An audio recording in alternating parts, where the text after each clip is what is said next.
Nosso agradecimento em nome da Comissão Nacional dos Militares do Quadro Especial e da Associação dos Militares das Forças Armadas do Estado de São Paulo, pelo convite de participar desta importante audiência, pelo qual podemos ter a oportunidade de explanar o nosso ponto de vista sobre o tema aqui proposto. Aos membros da mesa, aos parlamentares presentes, aos presidentes de associações e respectivas comitivas, senhoras e senhores, meu bom dia. Devo também aproveitar o início da minha participação para elogiar e agradecer a todos pela disposição de agregar novas ideias ao projeto de lei e demais assuntos pertinentes, com foco nas Forças Armadas, contribuindo assim para uma melhor interpretação da lei, propor melhorias e possíveis consequências, apontar possíveis consequências. Sou advogado militante há mais de 10 anos no direito militar, após a minha ida para a reserva remunerada das Forças Armadas. Se me permitem, eu gostaria de trazer à pauta uma visão diferente para complementar variadas análises e opiniões do projeto de lei pertinente aos militares das Forças Armadas. Constatei que os pontos de vista dos militares da ativa ou da reserva no assunto em pauta, ainda que no mesmo círculo hierárquico, são distintas de acordo com a instituição militar a qual pertence ou pertenceu o referido militar. Pensei por quê? Já que todas as instituições militares fazem parte da estrutura subordinadas ao Ministério da Defesa. Diante desse questionamento e das controvérsias de opiniões pertinentes aos direitos e prerrogativas dos membros das Forças Armadas, passei então a pesquisar, pela visão jurídica, as diferentes aspirações das associações e grupos que debatem sobre as questões militares. Me deparei então com as demandas dos QESAs, dos militares do quadro especial, dos subtenentes preteridos decorrente de um processo manipulado de promoção e, por fim, com as possíveis repercussões aos militares da Marinha, Aeronáutica e Exército, provenientes do projeto de lei em tramitação no Congresso Nacional, caso seja aprovado, que também trará distorções diversas para os militares. No caso dos militares do círculo hierárquicos do quadro especial do Exército, constatamos várias distorções, nada diferente do mesmo círculo hierárquico dos militares da Aeronáutica e da Marinha. Diante disso, surgiu novamente outra questão. Tais distorções e falta de paradigma entre as Forças Armadas poderiam ser evitadas? Percebi novamente, por meio de uma análise da legislação castrense e leis correlatas, que as divergências foram geradas por falta de observância da Lei 6.880, de 9 de dezembro de 1980. Vejamos alguns pontos relevantes. O artigo 1º, o presente Estatuto regula a situação, obrigações, deveres, direitos e prerrogativas dos membros das Forças Armadas. As Forças Armadas, essenciais à execução da política de segurança nacional, são constituídas pela Marinha, pelo Exército e pela Aeronáutica e destinam-se a defender a pátria e a garantir os poderes constituídos, a lei e a ordem. São instituições nacionais permanentes e regulares, organizada com base na hierarquia e na disciplina, sob a autoridade suprema do Presidente da República e dentro dos limites da lei. O artigo 7 é muito interessante, que fala sobre a condição jurídica dos militares. É definida pelos dispositivos da Constituição que lhes sejam aplicáveis, por este Estatuto e pela legislação que lhe outorgam direito e prerrogativas e lhe impõem deveres e obrigações. Somente nesses 3 artigos constatamos que qualquer projeto legislativo deve, por questão de justiça e obediência à lei, abranger todos os membros das Forças Armadas, sob pena de acontecer como já foi afirmado, distorções entre militares do mesmo posto e graduação das Forças Armadas co-irmãs. Vejamos ainda o artigo 14 do Estatuto. A hierarquia e a disciplina são a base institucional das Forças Armadas. A autoridade e a responsabilidade crescem com um grau hierárquico.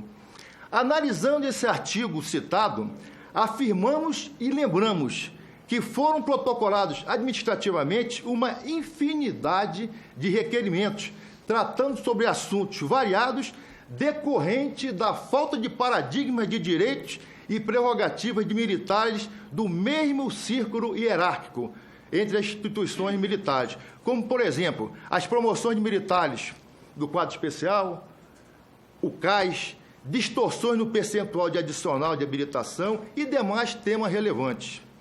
Logo, demonstra-se que foram informados aos superiores hierárquicos as principais aspirações dos diversos círculos hierárquicos, cumprindo assim os princípios básicos da hierarquia e da disciplina. Nos entristece a ausência do representante do Ministério da Defesa, porque seria uma oportunidade ímpar para a gente poder levar esses pontos de vista para eles. No artigo 15 do Estatuto, círculos hierárquicos são âmbitos de convivência entre os militares da mesma categoria e têm a finalidade de desenvolver o espírito de camaradagem em ambiente de estima e confiança, sem prejuízo do respeito mútuo. Vejamos o artigo 16. Os círculos hierárquicos e a escala hierárquica nas Forças Armadas, bem como a competência entre os postos e as graduações da Marinha, do Exército e da Aeronáutica, são fixados nos parágrafos seguintes e no quadro de anexo. Então, tem vários parágrafos. O que me chamou a atenção, os militares da Marinha, do Exército e da Aeronáutica, cujos graus hierárquicos tenham denominação comum, acrescentarão aos mesmos, quando julgado necessário, a indicação do respectivo corpo, quadro, arma ou serviço, e, se ainda necessário, a Força Armada a que pertencerem, conforme os regulamentos ou normas em vigor.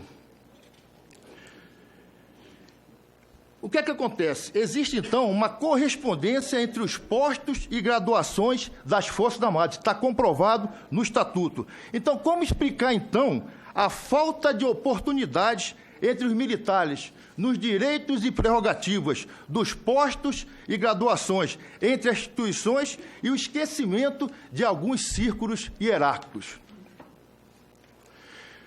O interessante é que mesmo com essas distorções nos direitos e prerrogativas distintas nas Forças Armadas, ainda assim foram mantidos a mesma convivência e o espírito de camaradagem entre as forças. Desta forma, fica a lição de que somente a união de esforços trará a possibilidade de amenizar os prejuízos causados pela falta de observância do Estatuto dos Militares, que ocasionaram a desigualdade entre os direitos e prerrogativas dos membros das Forças Armadas. Após as tentativas dos meios internos, as demandas deixaram o ambiente administrativo e agora fazem parte de pedidos para integrar as pautas parlamentares. Vários militares da reserva, inclusive me lembro de do subtenente Edson, que veio da ilha de Marajó, que lotou a minha caixa de e-mail com requerimentos protocolados para dezenas de parlamentares do Brasil afora. Vemos também o empenho de várias associações e suas comitivas nos corredores do Congresso com o intuito de demonstrar com provas contundentes as injustiças cometidas no passado e no futuro próximo. Devo afirmar que nossas questões são apartidárias. Nossas questões são apartidárias, mas confesso a todos que aqueles que nos apoiarem nessas causas, no momento, serão por nós lembrados. Importante também esclarecer que, apesar da possibilidade da iminente judicialização das causas conexas a esse tema, nossa prioridade é sempre o debate na tentativa de uma solução na esfera administrativa. Se fizermos propostas ou exposições pensando somente no próprio círculo hierárquico a qual pertence ou pertencemos, cairemos no mesmo erro cometido pelas altas patentes contra os graduados. Conclamo a todos os envolvidos para juntos formularmos uma proposta única que satisfaça aos anseios de todos os membros das Forças Armadas que, de alguma forma, sofreram e vêm sofrendo os mais diversos prejuízos, não excluindo direitos e prerrogativas de nenhum círculo hierárquico.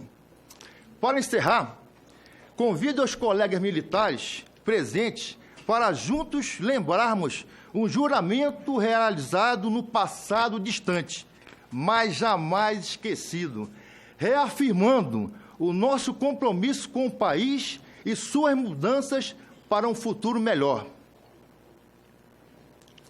Incorporando-me à Marinha do Brasil, ao Exército Brasileiro ou à Força Aérea Brasileira, prometo cumprir rigorosamente as ordens das autoridades a que estiver subordinado, respeitar os superiores hierárquicos, tratar com afeição os irmãos de armas e com bondade os subordinados, e dedicar-me inteiramente ao serviço da pátria, cuja honra, integridade e instituições defenderemos com o sacrifício da própria vida. Agradeço a todos a atenção dispensada, parabenizo todos os envolvidos nessa justa empreitada pela igualdade dos direitos e prerrogativas entre todos os militares das Forças Armadas. Que Deus nos ajude.